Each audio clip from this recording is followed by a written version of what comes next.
By the way, I really appreciate you guys being here tonight. Seriously, when I think of the state of the country right now, and when I travel around the country, speak for Young Americans for Freedom in Arizona and different college campuses, I see usually lately it's been a lot of younger faces. And to be honest, that is what the nation needs right now, more than ever before.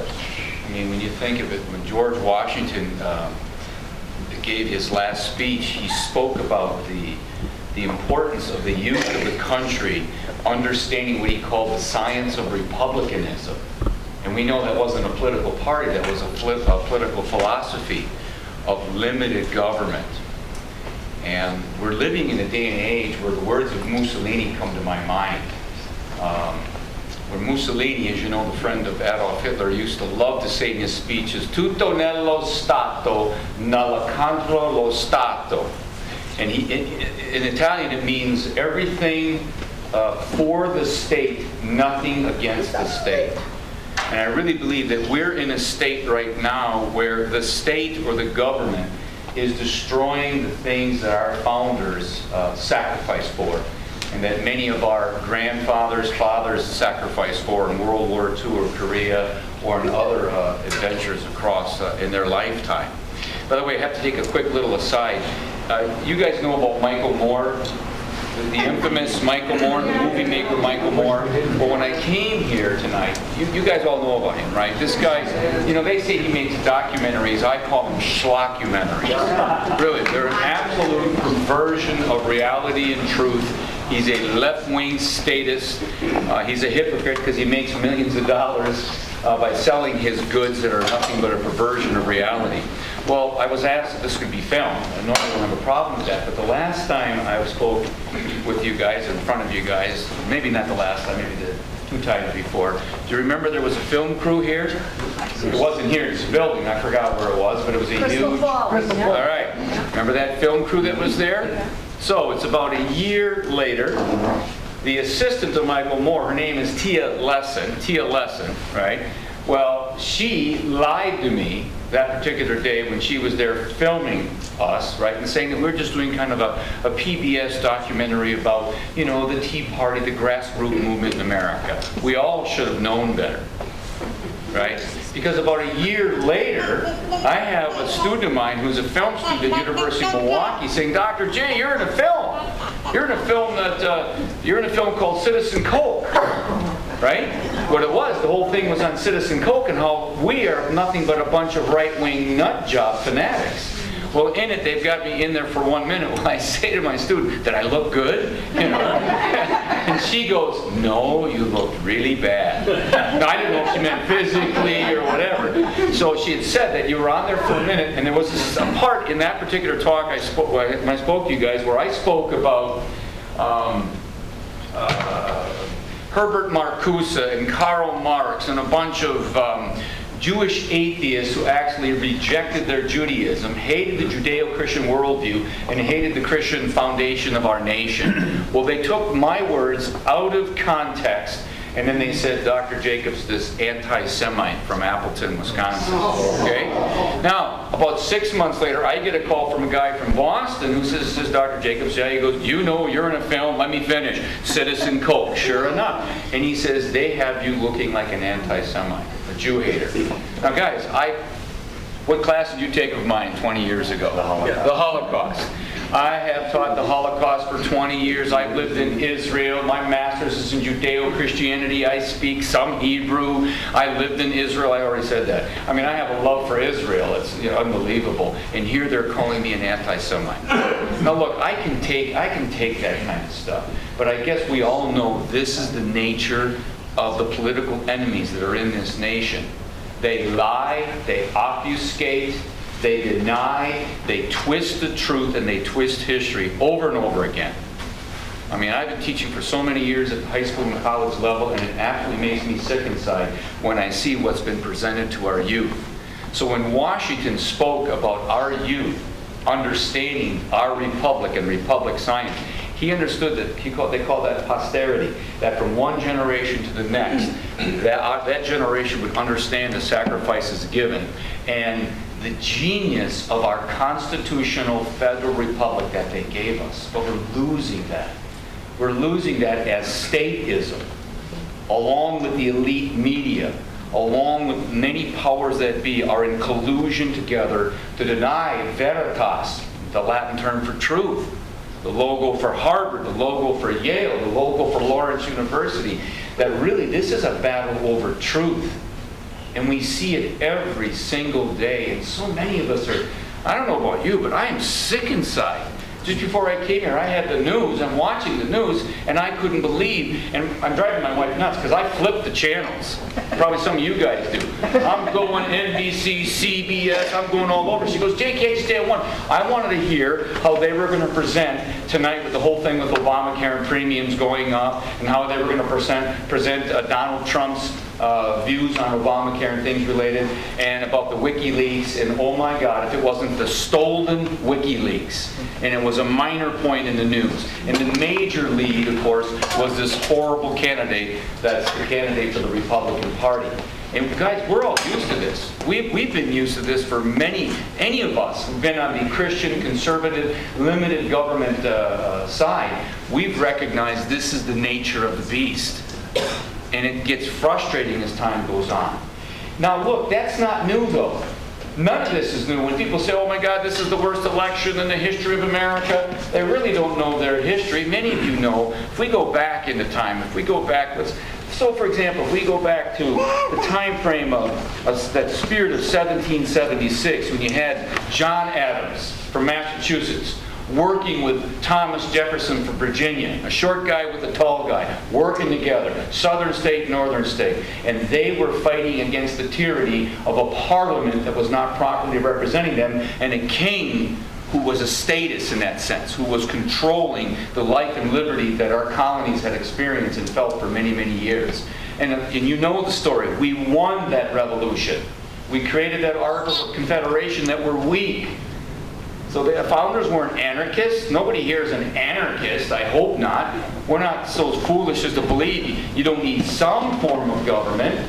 So the founders tried to have a very limited, small form of government. It didn't work. You know that story from your days in studying American history. Then you get to the Constitutional Convention.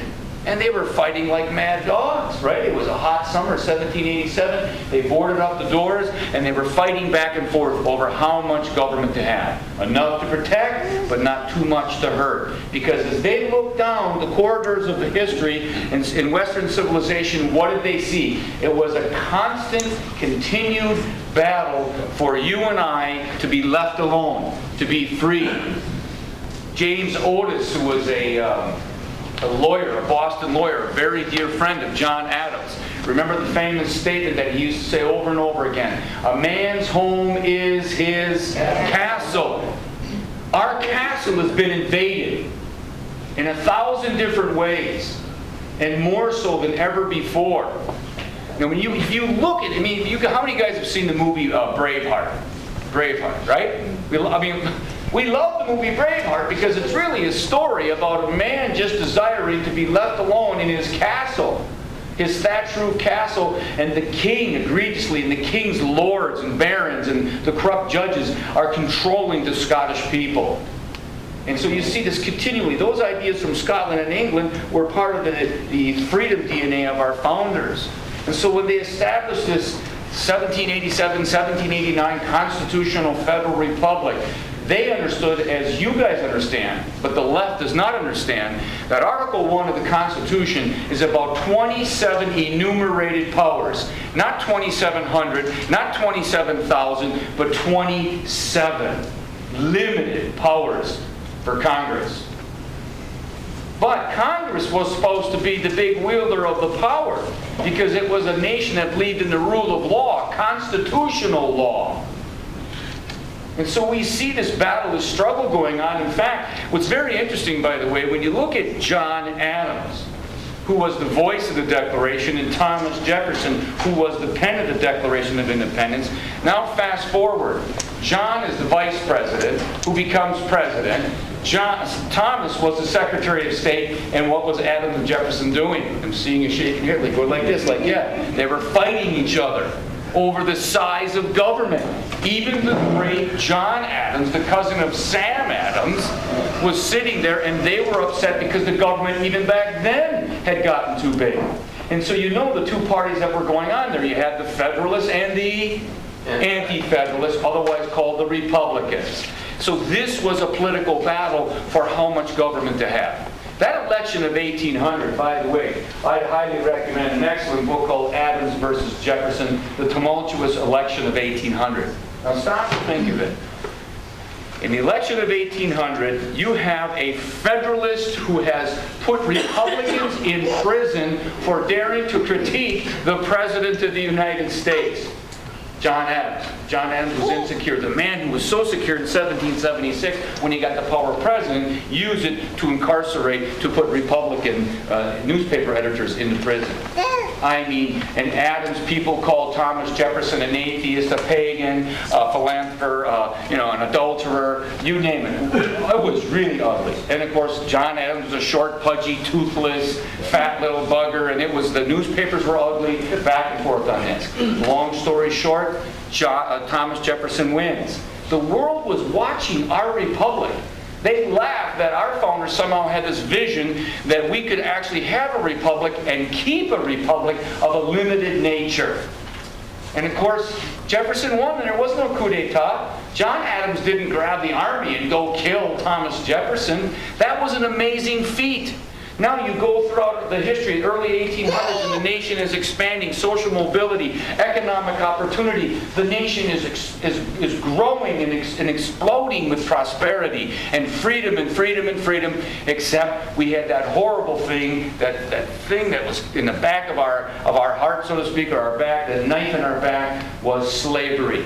The contradiction of a nation of equality and freedom and liberty, right? And he led to the election of 1860, where in the South they didn't even put Abraham Lincoln on the ballots. They called him that Negro Republican. Now think of it, people. We're in a battle right now for truth, for limited government, constitutional federal truth, and we hear lies around us all the time. Lies in the newspapers, lies in the media. What did Solomon say? There's nothing new under the sun. This is not new. This battle's been going on from time immemorial. This battle was going on in the time of Moses and the Jews against the Pharaoh. These types of things. So in 1860, we had a civil war. A nation, divided, half slave and half free. That election is over, and now we fast forward to 1876. There's another election, right? But that election gets thrown into the House of Representatives because there's voter fraud going on in Florida, Louisiana, and South Carolina. Is there something new under the sun?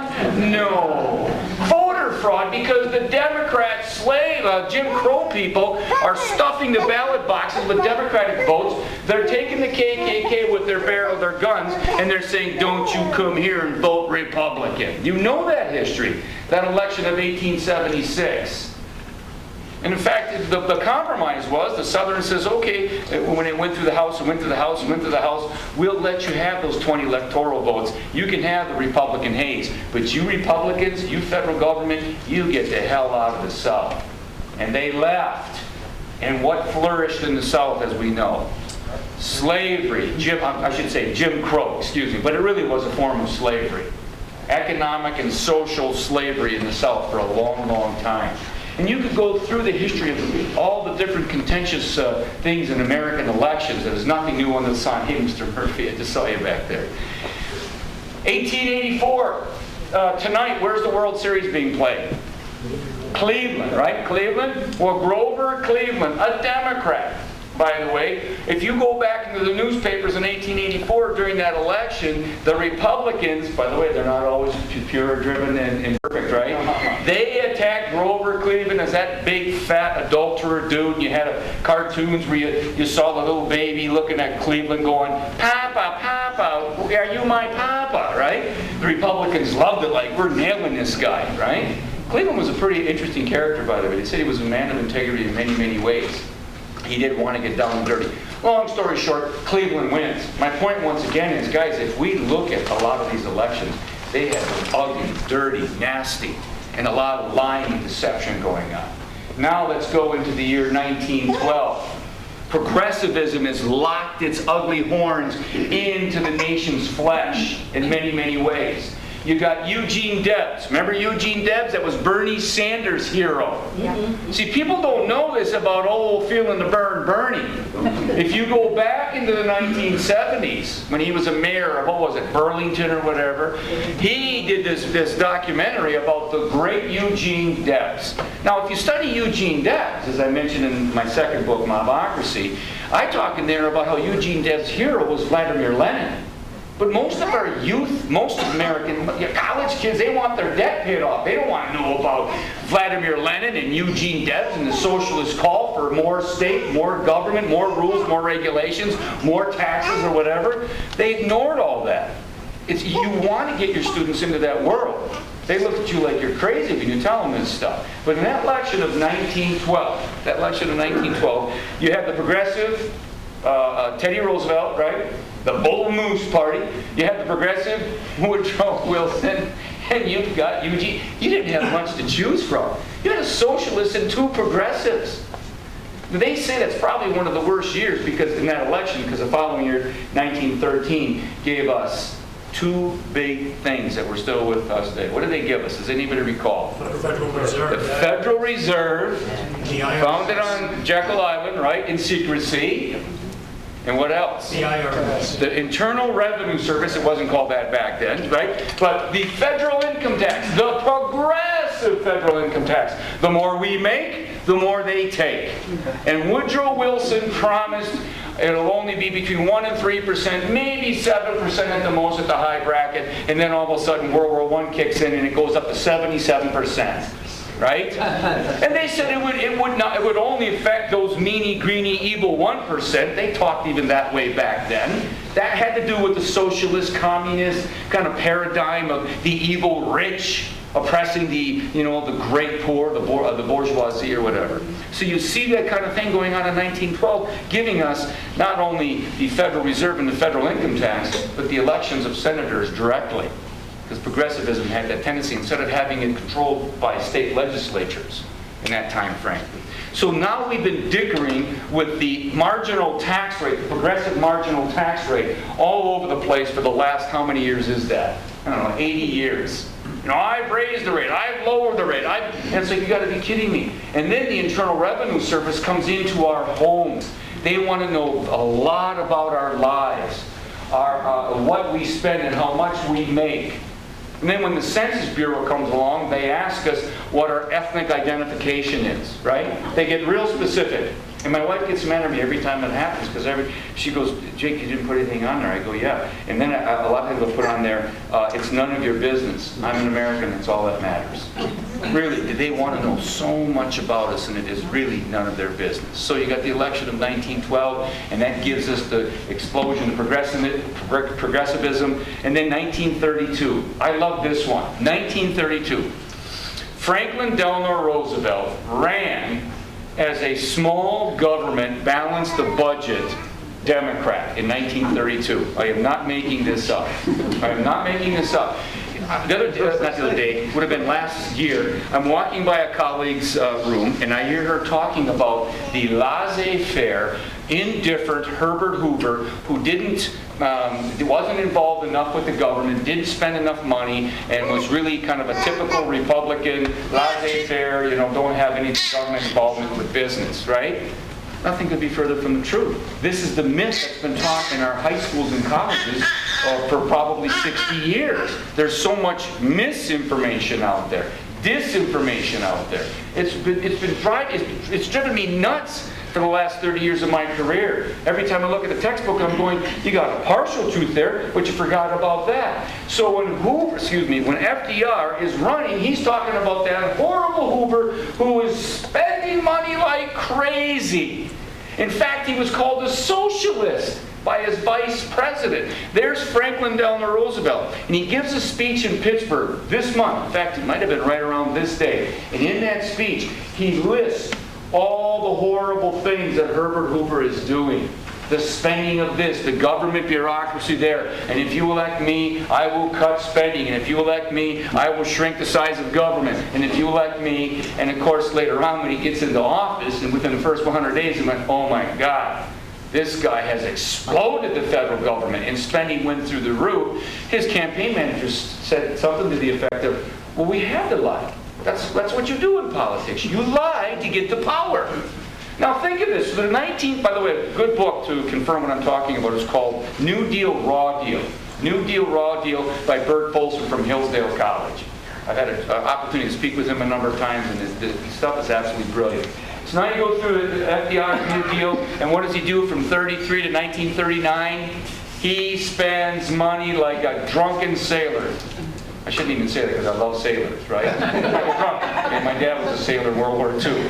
And by 1939, the Great Depression was still in a depressing state with incredible high unemployment. And his Secretary of Treasury, Morgenthau, says, we've spent all kinds of money. We have more debt than ever before. And he goes, it's not working. It's not working. They even recognize it wasn't working. So now fast forward. We've got, other elections with, how about 1960? What do we got in 60? You got Kennedy and Nixon. We know the story of Kennedy and Nixon the first time on television, right? And the more handsome Kennedy supposedly does better on television. Nixon does better on the radio. But we also know there's a reason why Kennedy picked LBJ. Does anybody know why he picked LBJ? Some of you guys know, because I can tell you. Say it again? Texas. Southern vote, Texas vote, needs that solid. He's a northern, liberal Democrat from Massachusetts. Plus he knows that Lyndon Baines Johnson was an amazing senator who could get things done in the 1950s. This dude was a no-nonsense senator, and he knew he was ruthless. They didn't call him landslide Lyndon for nothing. I mean, he literally stole the election in the House and the Senate in Texas back in the day. And isn't it very interesting when you study what happened in Illinois, the dead Democrats that voted in Illinois, and you study what happened in Texas, and when you go into the Electoral College, you see what happened, how close that election was, one of the closest elections in American history. Now, we all know the story in year 2000. I mean, that was like yesterday. It was like yesterday. I mean, my God, 537 votes, and we know that Al Gore wanted what? How many counties of 67 down in Florida? 4 counties. What kind of counties? Democratic counties, so he could find a way of winning Florida so he could win the election. We know what went through the counting and the state officially sealing it and saying he has won officially. We know the deception that was involved in all of that. And we didn't even know until December 13th when Al Gore finally did concede the election of the year 2000. So we have a history in this nation. I mean, it's the very nature of I guess, humanity. James Madison said if men were angels, there'd be no need for what? For government. But we're not, so we need government. But the problem is, we are breeding people in this nation that have just been in a swamp of degradation and deception and lies. I mean, how many of us remember when Obama was running in 2008? Just like FDR. Remember him screaming and hollering and saying how unpatriotic George Bush was because he spent too much money? And there were a number of us, I campaigned for Bush 2000, 2004, but I have to admit, by 2007, I was one of those guys upset with the President of the United States because he was going above and beyond his constitutional powers, and he was spending a lot of money that he shouldn't have been spending. So I'm on record for that. But here's Obama on record saying, you're unpatriotic. And he was lying through his teeth about not only the budget, but Obamacare. We all know about the lies with Obamacare. The Unaffordable Care Act. That we know the premiums are going to the roof. And if you listen to his speeches, I think they rely on the fact that somehow Americans are going to have amnesia, or we're indifferent to what's happening right now as the ship of the Republic is getting more leaks on it than ever before.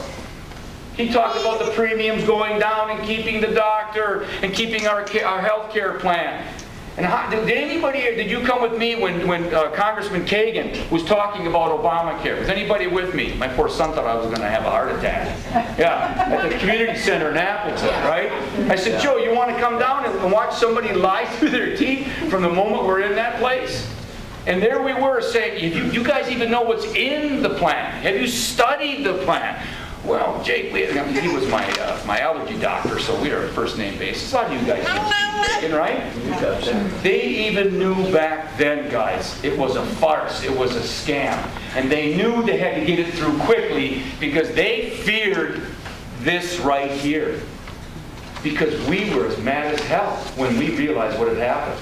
When Pelosi was laughing and saying that, we have to pass it, then we'll start reading it and studying it. And then when we discovered what was in there, and we were trying to hold our congressman's feet to the fire about this thing. And so what did we do? I mean, we should take credit for this.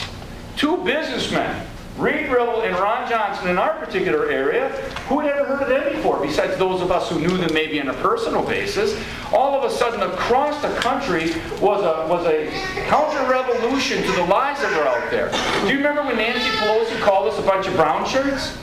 I don't know if you remember that. I'm sitting at home, I'm like, I didn't know there was a bunch of Nazis meeting and having these parties. So I went down, this was a tax day in Appleton. I said to my son, hey, come on with me. I want you to see what's going to happen versus what the TV's going to tell you tonight. So when we got there, how many were at Mark's East Side? Was it Mark's? Not Mark's East Side. Mark's, the place, Michael's. I meant Michael's. Michael's. Were you there? Yes. Okay. You were there. Okay. So I get there. I'm not planning on speaking, by the way. I'm just going to I want to observe because I'm hearing these lies about how all of this is a bunch of, redneck racist types that I'm looking at right now, right? A bunch of narrow-minded, bigoted Nazi types. And I get there, my son's there, and hey, go around and count how many people are there. So he went in one direction, I went in the other. We both came back. We both said around 1,000, 900,000 people. The media reported about 200 that night. They lied, as they normally do, right? And then it happened to be that somebody saw me and said, would you get up and speak? And I got up and I called the Obama Marxists and a statist, et cetera, et cetera. But you could feel it. You could sense that American citizens were as mad as hell, and they were wanting to speak out, and they were speaking out, and we elected Ron Johnson, and we elected Reed Ribble. And those are good things. Those are good things. I mean, Ron is still in the battle. He's still in the fight. And that crescendoed across the country. Governor Walker, we got a House. We kicked out the Democrats in the Senate and the Assembly. We passed a budget. As a public school teacher, look what happened. Can you imagine what happened when all of a sudden it's a public school teacher and it's on the radio? My colleague looks back, my two colleagues like, hey, that's your guy. Like, well, you bet it is. The governor's right about this. He inherited that debt. And all the lies and deception, and he's called Hitler and Stalin. I mean, just think of it, guys. It's constant, this constant lying and deception, and how they make us seem like something that we're not.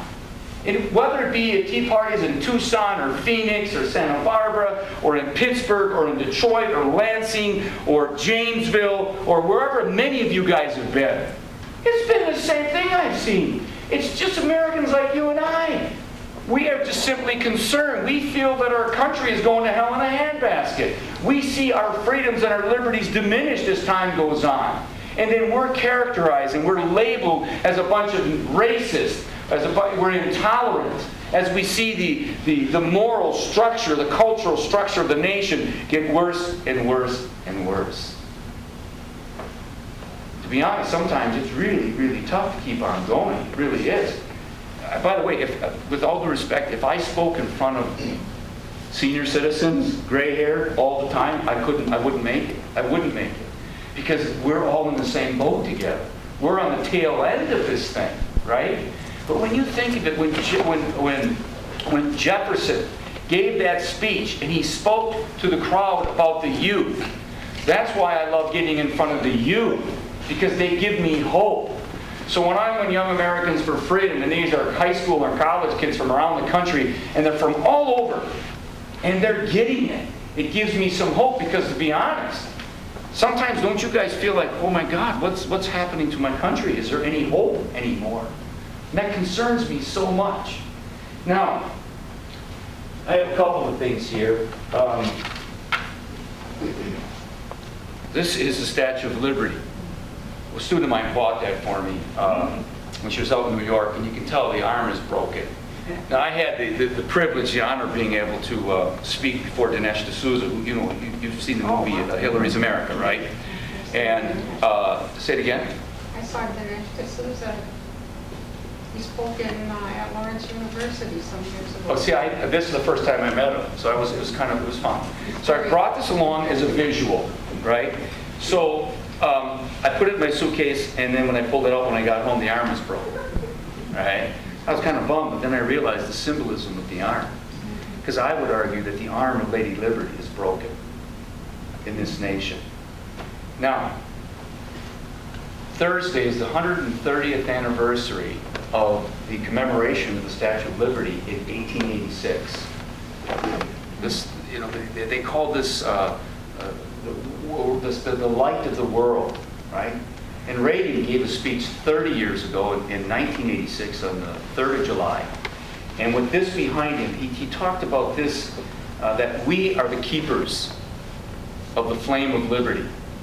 That we hold it high for the whole world to see. And he even said in his speech for Lady Liberty, he said, I pray that that light is never ever extinguished. I guess we say this every time because the election of 2000, the election of 2008, we say it's the most important election. But think of the ramifications of what's around the corner, an extension, a continuation of what we had for 8 years. And I would argue in a lot of ways even worse. The deception that goes all the way back to the time period of Richard Nixon, when Hillary was involved with the whole Watergate fiasco. And she was so bad, they even kicked her off that law team. The deception and things that are going on, and the collusion with the media and things that we see. That this is the point in our nation that if we somehow don't find a way of keeping the Senate, of keeping Ron Johnson in there, you cannot give Hillary Clinton carte blanche to have the Senate back. To put on the Supreme Court justices that will make this nation, it'll destroy this nation. The left-wing judges in this nation have no love or appreciation for the original intent of the founders, for the Judeo-Christian foundation of the nation. When Ginsburg says she would go to other countries to look for a model, what the hell is she thinking? What is happening in Columbia and Harvard and our universities where these are the kind of lawyers and judges that America now has when they have forgotten the foundation of our nation, the wonderful foundation. So I believe, sadly, like Reagan, Reagan spoke about, we are the keepers of the flame. He said freedom is only one generation away from being extinct. Also, how many of you have had relatives in World War II? I mean, look at this. That great generation. We've had dads and uncles and others that were there, that were involved in that war. If there ever was a war of righteousness and light versus darkness, was it not World War II? And was it not our fathers, our grandfathers, our uncles, maybe our mothers involved in some form or fashion, that gave of their lives and sacrifice of their time? And they raised the flag at Iwo Jima high. Those 6 people in that picture of Iwo Jima, 3 of them did not come home alive. They gave the ultimate sacrifice.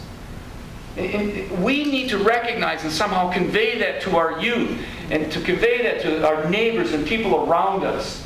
That we're at a precipice right now of a time frame in our nation where we cannot allow this nation to die. Not on our watch. And we need to carry that flame onto the next generation. On the Liberty Bell. Does anybody know the words in the top of the Liberty Bell? Yes, you know them? Proclaim liberty throughout the world and all the inhabitants thereof. Wonderful, wonderful. It comes from the Bible, the Torah. Proclaim liberty unto all the world, unto all the inhabitants thereof. That's what we're called to do.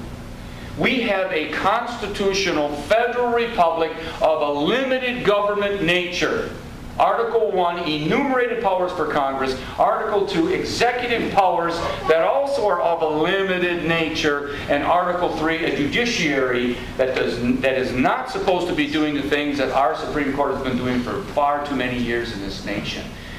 For me, it comes through education, the enlightenment of education that we can bring back to our youth and back to the next generation to hopefully save this republic. You guys all know what Benjamin Franklin said. We all know what Benjamin Franklin said, right? Sir, what have you created? A monarchy? No. A republic, if we can what? Keep it. And that's why I so appreciate you guys being here on a Tuesday night. Because that's what we want to do. I don't know about you, but I want to keep this republic. I want to do what I can to fight for this republic. If my dad could do it against the Japanese and my uncle against the Nazis, then we can do it against the progressives, the radical left, and the statists that are out there, and even the media that I'm so sick of them lying to us all over the place. We can cut through that darkness and bring the light of truth that we know is what we believe in. So I want to thank you for that on this one, guys. So, thank you very much. Now, any Q&A.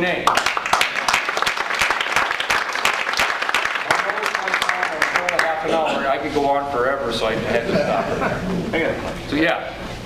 When you stand in front of the young people, like you said you like to do it, and not all of them are like an audience like us, what kind of response do you get, maybe when they're hearing from the first time, about limited government, and, because they're just bombarded with the media and Hollywood.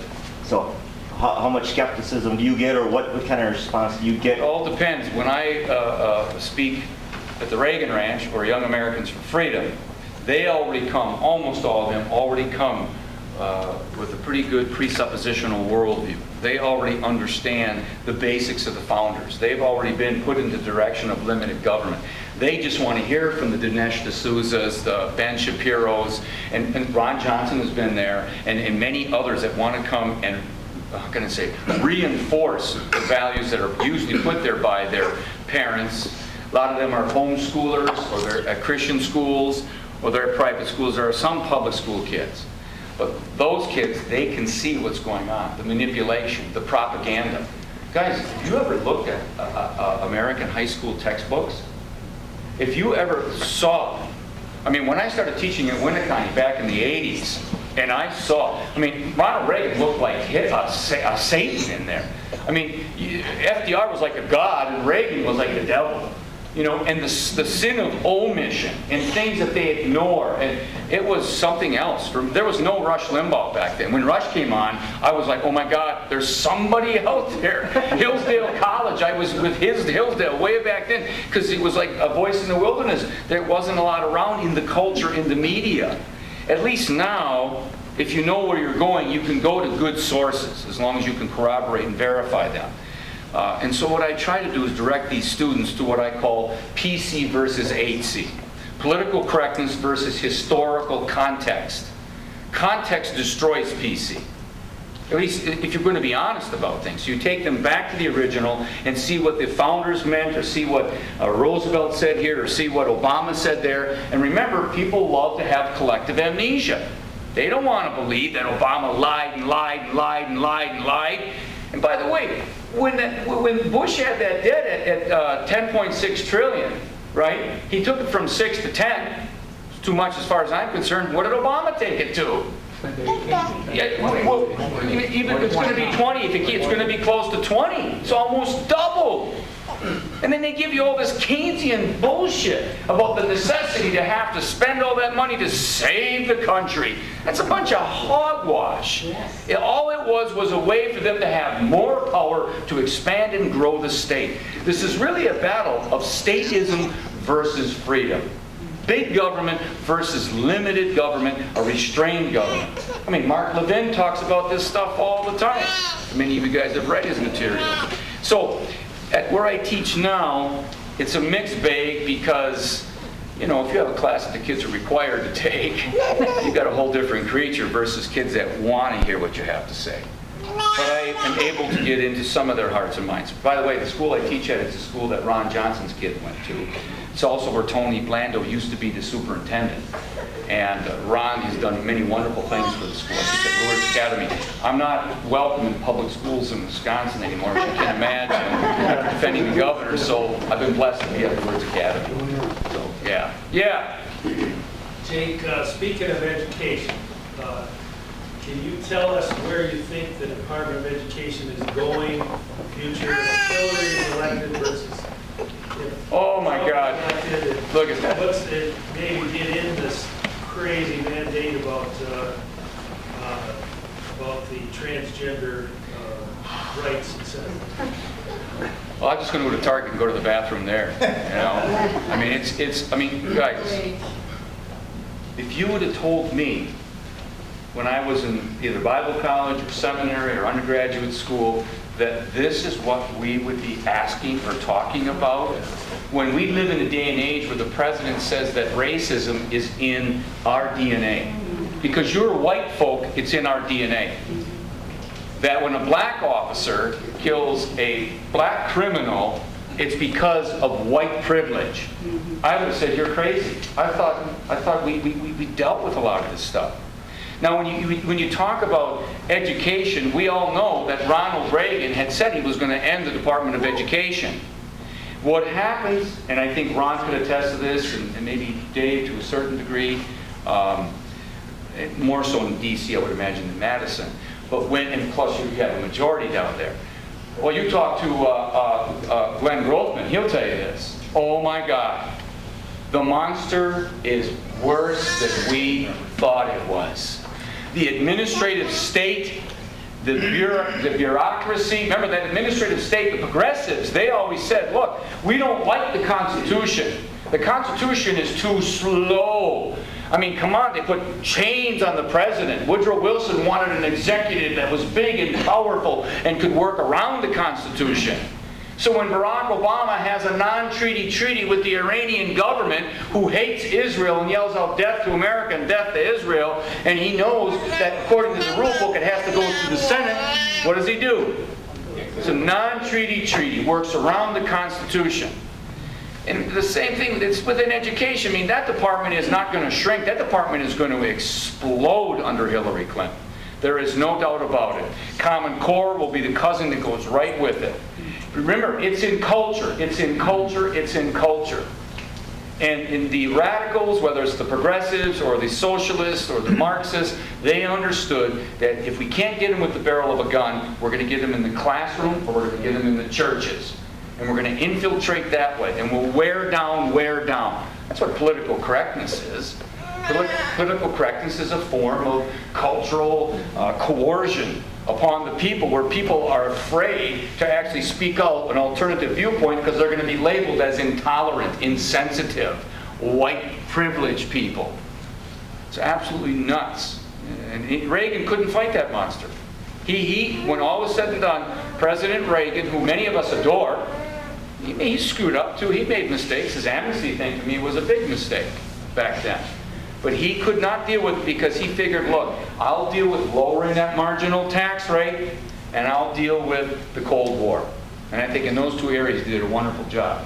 The Department of Ed, so a lot of people will say, well, he screwed up in that area. He couldn't do it. He didn't have the Democrats were too locked in because they recognize education is how we disseminate our philosophy. Public schools, I'm serious. Not all public school teachers.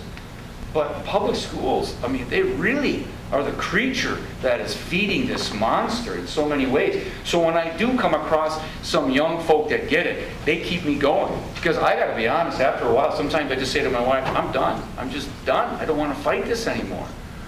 You know, I mean, after the whole Governor Walker thing, that was, you guys know there were people that were, you know, never talked to me again. And, you know, Walker is Hitler. We all were there. We all were in that battle. Well, can you imagine what it's like to be in the public? When I got off of Fox News and went into the emergency faculty meeting in a room about this size with this many people, and I walked in, holy cow, did I have a swastika on my head? Really, like, you know, Hitler just walked in.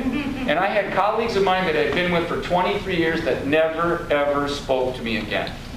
And said I was the worst teacher that Winneconne had ever seen. I'm not trying to brag, but I had a good rapport with those kids. I mean, we had some good times, and I had a good connection with those kids. This is how much they hated what I did.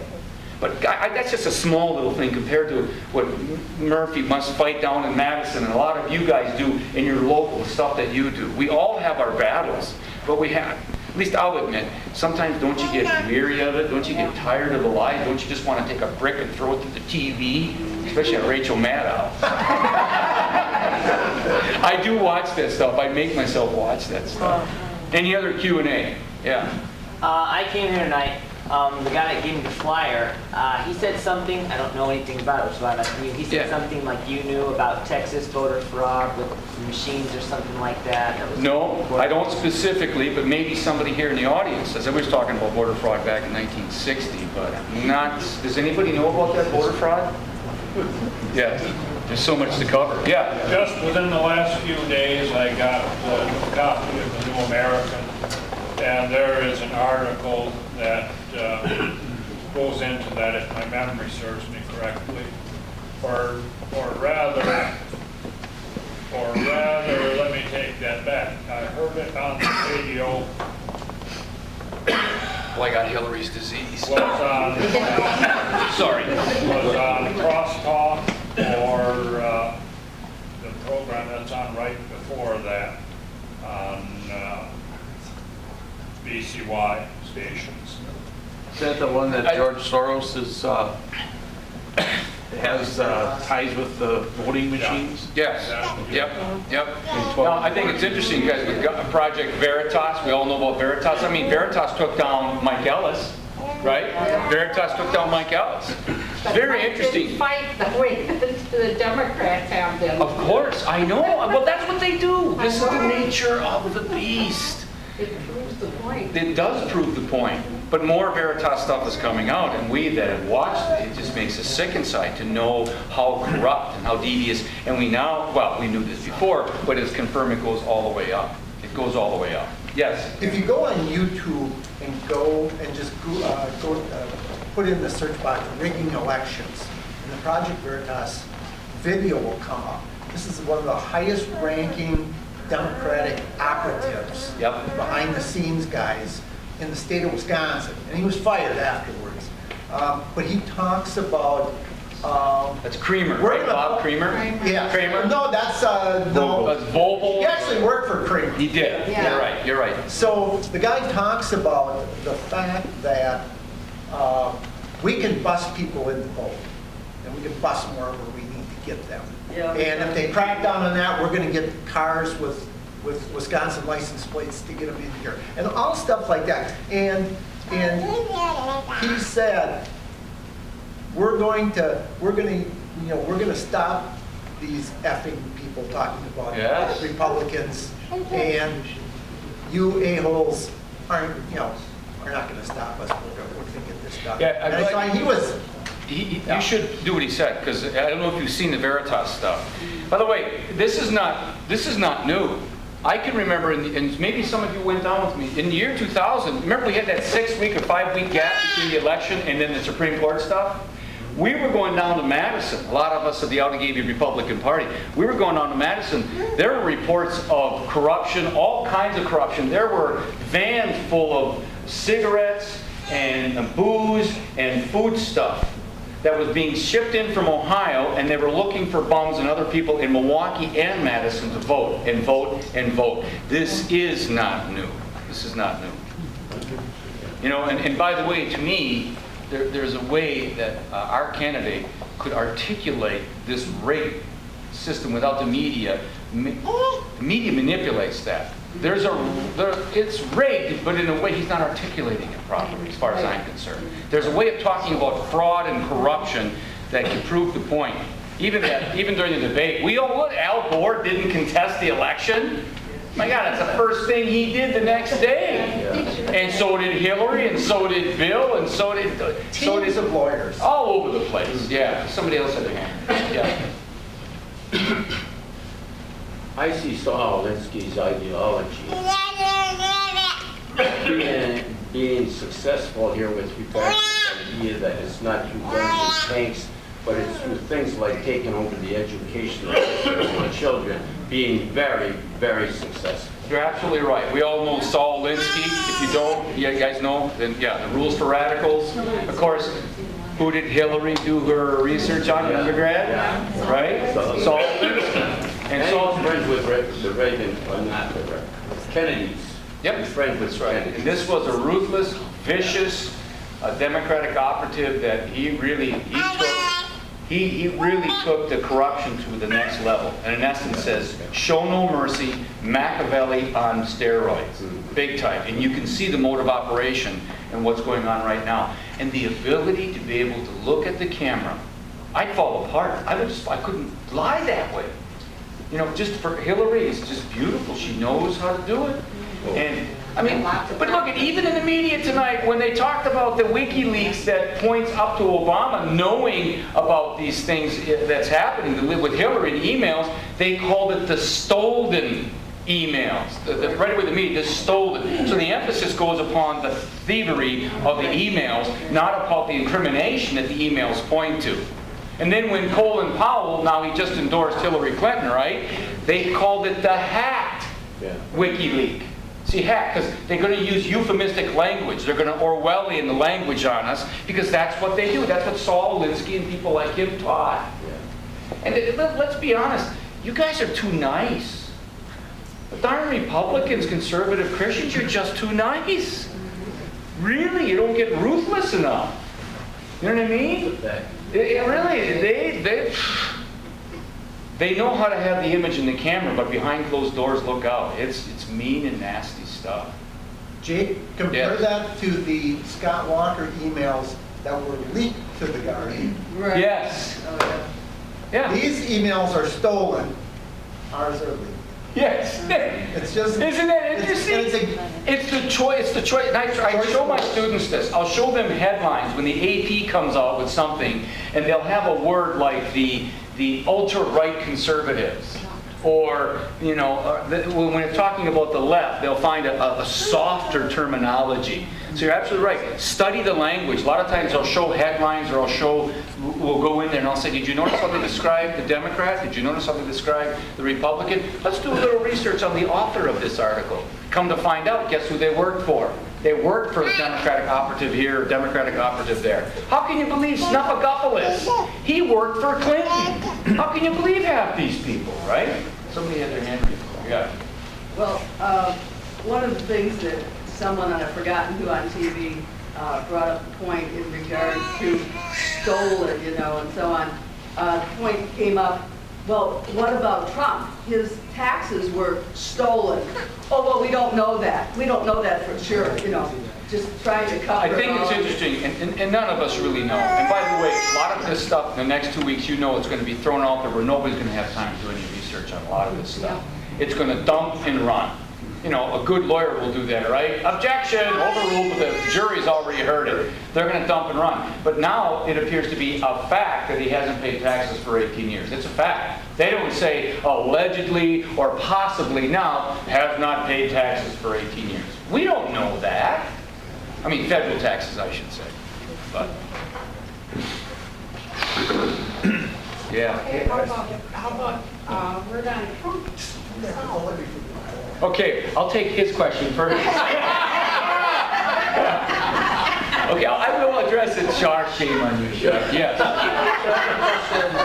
With the spending that's underneath the administration of Bush or Obama or FDR, New Deal, doesn't that have to go through the House though to approve all that?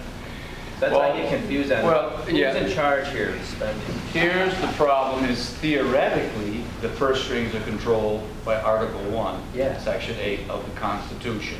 The executive branch proposes the budget, but you and I both know they're both guilty of it. They're both guilty of it. I think it's interesting, and we know this too. With Newt Gingrich contract with America, right? We balanced the budget. Yes. Did he get the credit? Did we get the credit? Right. Who does the media give the credit to? Bill Clinton, Bill Clinton, Bill Clinton, Bill Clinton, the whole time. So what you want to do is you want to be honest. You don't have to make it, you know, Republicans are always doing everything right, Democrats are always doing everything wrong, but you can bring the balance back to them and say, wait a minute here, Billy, Dick Morris told you, if you were smart, you would triangulate and you would go along with the Congress of '94, and in the end, you'll get the credit. Dick Morris was right. He was absolutely right.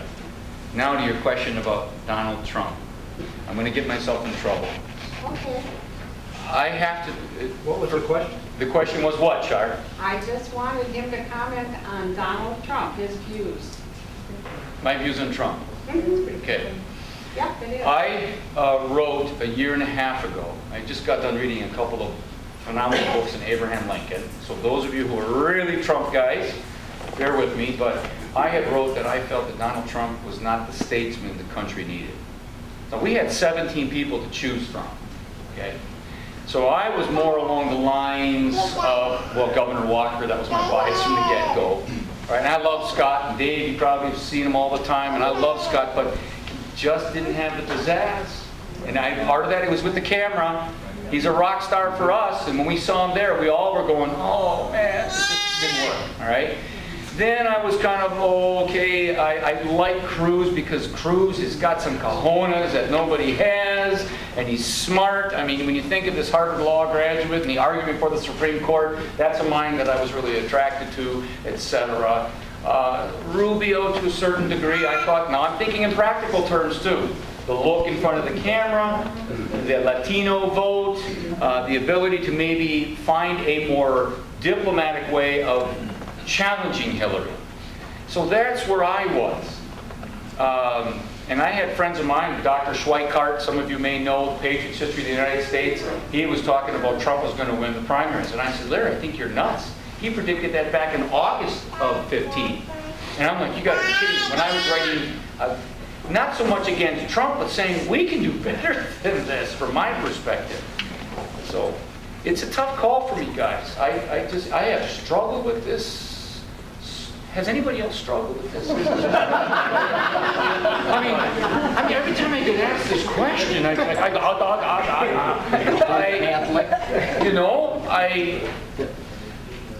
just know what that machine, that Hillary machine, what it's like and what it's capable of doing and what it will do. We said this about Obama, and we were right. And it's worse than a lot of us said it was. Just with the news coming out about the premiums and everything. I mean, my wife and I are barely making it when it comes to healthcare. We're being destroyed in that area. Just absolutely destroyed. We don't even do I need a knee surgery and a shoulder surgery we're avoiding because of our ungodly deductible. And when I think of all the lies, and it's not going to cost one red dime, well, this Hillary, to me, is of an even deeper, more negative. I don't know how I could even believe I'm saying that, but I mean, this is Hillary Rodham Clinton. Yeah. This is Benghazi Clinton. I mean, this is a woman who has lied and lied and lied and deceived and is in collusion with the FBI and the DOJ. I mean, guys, when I wrote my book, Mother, Should I Trust the Government? I just want to read the very first thing I say. Look at this. As I'm writing this book, Mother, Should I Trust the Government? By the way, on the back, my mother, who just passed away last year, she says, as Jake's mother, I say you can trust this book, but not the government. You know what she did? I'm not making this up. My mom was at the nursing home and she wasn't doing very well, and she goes, you know, that second book of yours, that Bobocracy, that was a stupid title. So I put her name in the title. Right? So I had this blown up. It was a prototype cover of it. She was very hard of seeing. And so she sits down in her chair and she looks at it and she goes, she didn't know it was the book cover. She thought I was asking the question. And she looked at me and she goes, hell no! So it's in my book. I put it in the book. She goes, hey, you can't trust the government.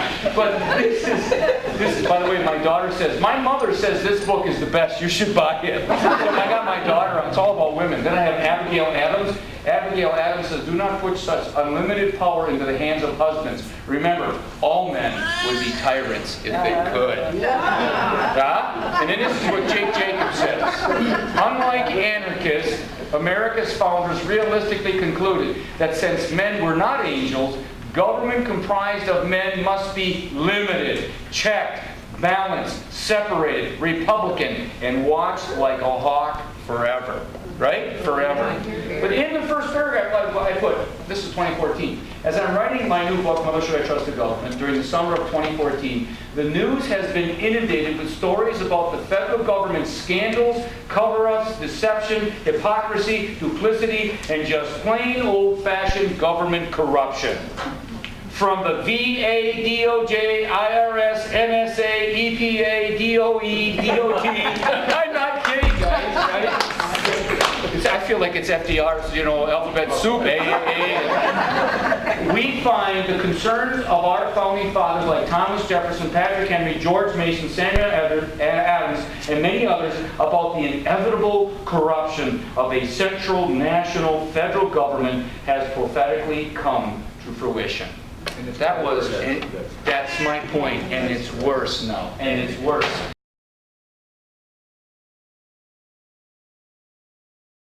That's not on the record. That doesn't go public just yet. I got to run someday, maybe, when Murphy's done. Yes. Why, if not any of the Republicans bringing up against Hillary, what difference does it make? Okay, 2 years ago, well, a year and a half ago, I was with Ty Wood's wife. You know Ty Wood's wife? Right.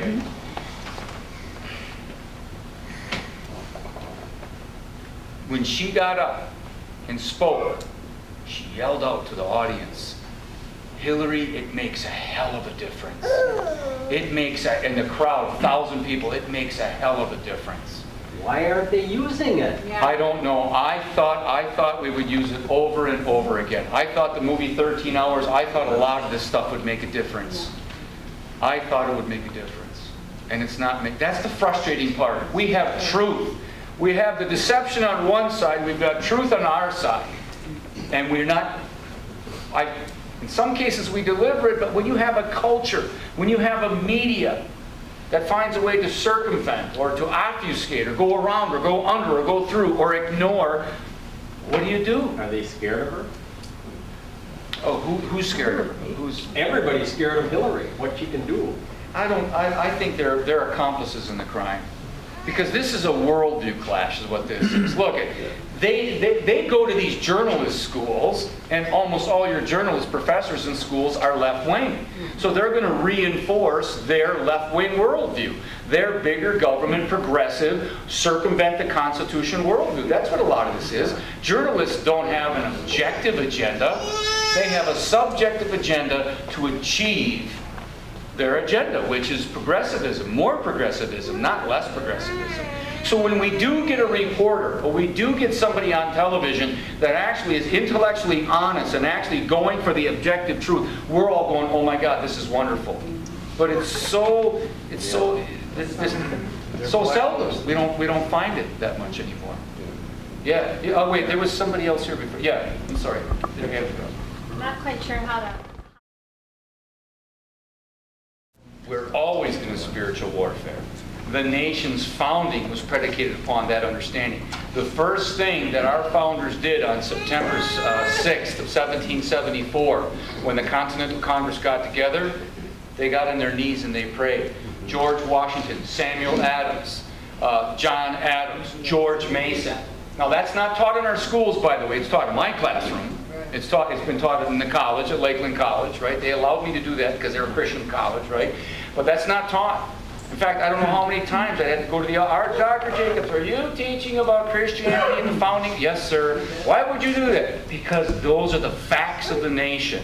So there has been a spiritual component. Remember, there was a lot of wild, crazy stuff going on in the colleges, the Ivy League schools back then. So they got that theologian John Witherspoon, who signed the Declaration of Independence, who was the president of Princeton, and they brought him over because there was a problem when it came to people forgetting God in the nation. Then there was a semi-revival, not a great awakening, but a semi-revival. The backdrop of the ending of slavery was a second great awakening in the nation. The first great awakening was the foundation of the American Revolution. You check any good American history textbook and you'll see that. You cannot separate Christianity, the foundation of the nation, in God that we trust, from the success of the nation. Benjamin Franklin, even at the Constitutional Convention, when the slave states were fighting the free states and the big states were fighting the small states over representation, June of 1787, he stands up, the oldest guy there, and says, gentlemen, gentlemen, do you not remember when we were fighting back in 1774 that we actually prayed? And if God knows when a sparrow goes to the ground, does he not know when a mighty nation rises? You see, those are facts. We have the secretary that wrote those things down. That's not taught in our schools anymore, this stuff. So you're absolutely spot on. Things that we're seeing, it's the culture. Remember, it's the culture, it's the culture, it's the culture. If you ever listen to Ben Shapiro, I highly recommend Ben Shapiro, YouTube Ben Shapiro. He's a brilliant Orthodox Jew who has the courage to go on college campuses, and he takes on political correctness head on.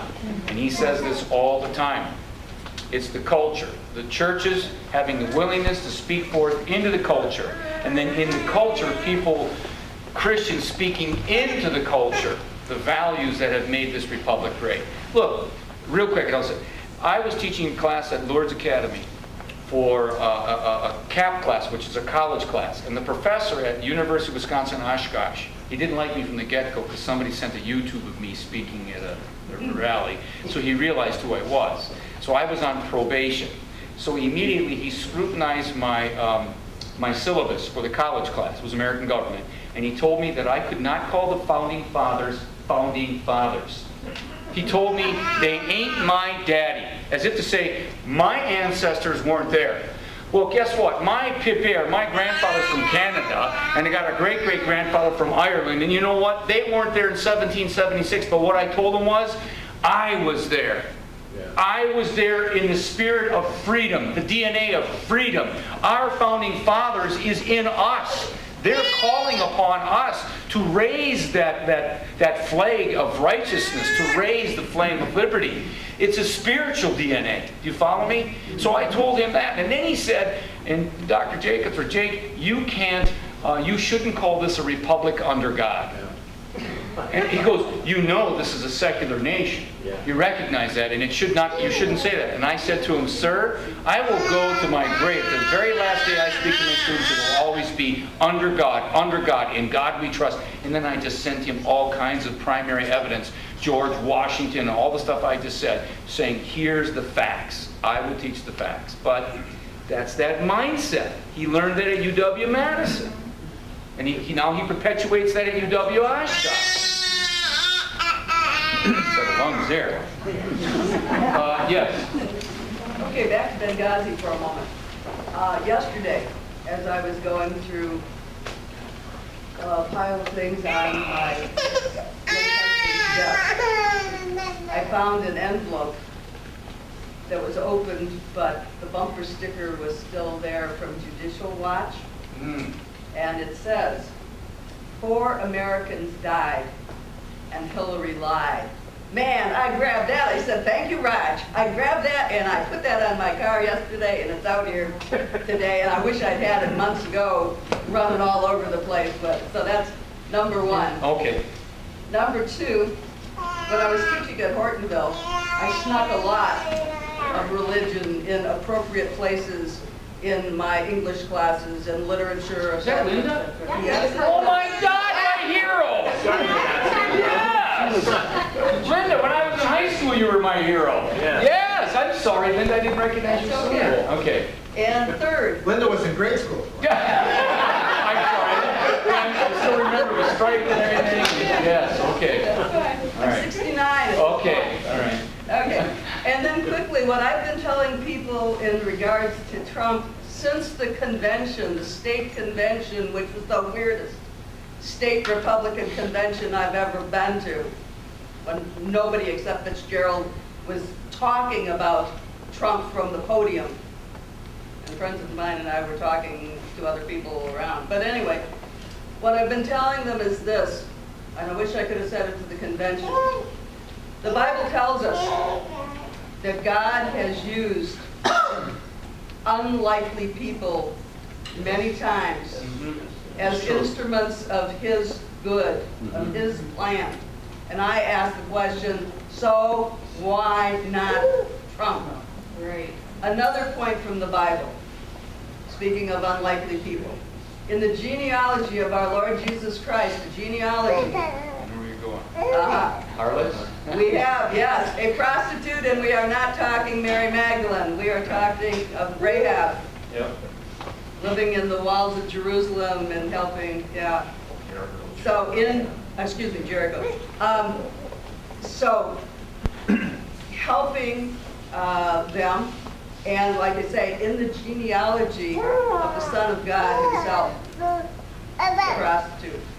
Why not? I'm not comparing him to a prostitute or her to a prostitute, anybody else to a prostitute. I'm just saying unlikely people, so why not Trump? Yep, fair enough, fair enough. You know, it's very interesting, real quick aside with the Benghazi.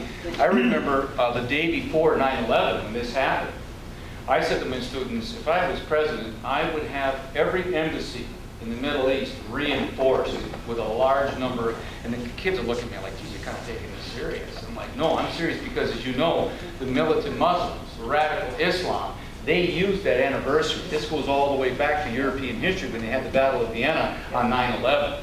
And then the next day it came in, you should have seen me. I was so wound up. I said, they're lying. I'm telling you right now, this video is a lie. And the kids were like, whoa, he's getting uptight about this. But I knew from the get-go that video was a front. It was a lie by the government to cover their asses, is what that was about. And when my students and I got back from the library, my 9th grade students, when we heard about this, we got back to my classroom, turned on the TV. Right away, I knew it was bin Laden. And I said bin Laden. Not by because I'd 9/11 even itself. heard Yeah. of bin Laden. Yeah, I'm talking about when Benghazi happened.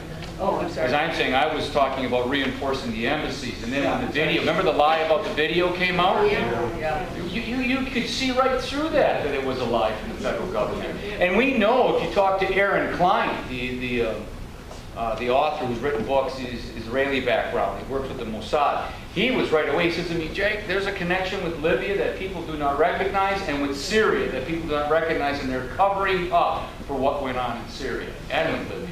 Well, the first thing that was really weird about that was, first it was on TV that I heard, you know, they were talking about us apologizing. Yes. And I'm going, what are we apologizing for when apparently we've been hit?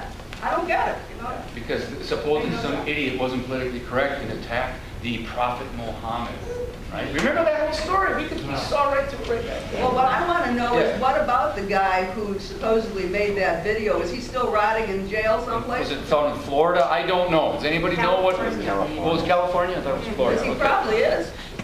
I think he's still in jail from what I hear. Yeah.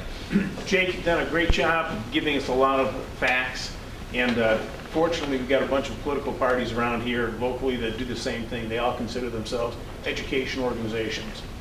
And what I see missing is a lack of how to make change. Yeah. So education's one thing, action's another. Yeah. Right? I think one of the keys is having Mr. Murphy here. We know, and what I mean by that is we know that in 2008, remember how bad we felt? And then you remember how when we saw in 2009, 2010 with Pelosi and Reid and all the lies and stuff, and we got activated and we got moved, we not only did something at the federal level by getting Ron Johnson and others, but we put in, well, Dave, you came in a couple years later, but we took over the Senate and the Assembly, and we had a Republican governor. We kicked out the Democrats. That didn't just happen in Wisconsin. You know, we control, for governors, how many governors we have? Is it somewhere like 32? 30-some? Senate, we got 36 Senates in this country. Assembly or houses, we've got 32, somewhere in there. The point is, they might have won in this particular case in 2012, but we at the local level. To me, the salvation is at the local level, is at the state level, is at the capital level. It's fun. Look, let's be honest, when we drew the districts in 2010, we just did what the Democrats have been doing for 50 years earlier.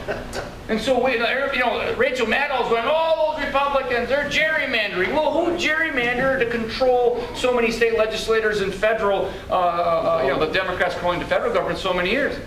And so we've been able to do that, and that's the key. And by the way, Obama now, you see what he's doing when he's campaigning? He's campaigning for state legislators.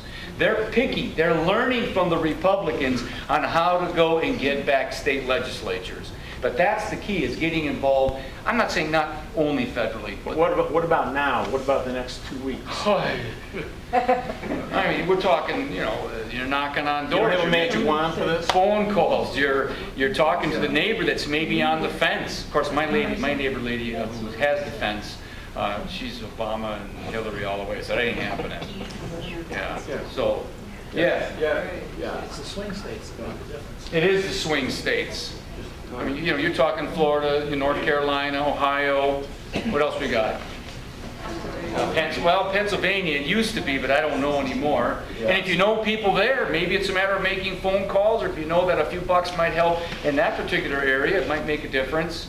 Arizona's even up for grabs right now. Texas, yeah, God forbid. Yeah. Perfect segue.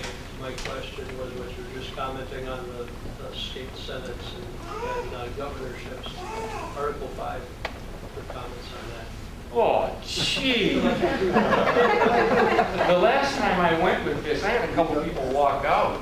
I'm actually, look, I understand John Birch Society's concerns about an open convention and things like that. I happen to be on the staff of,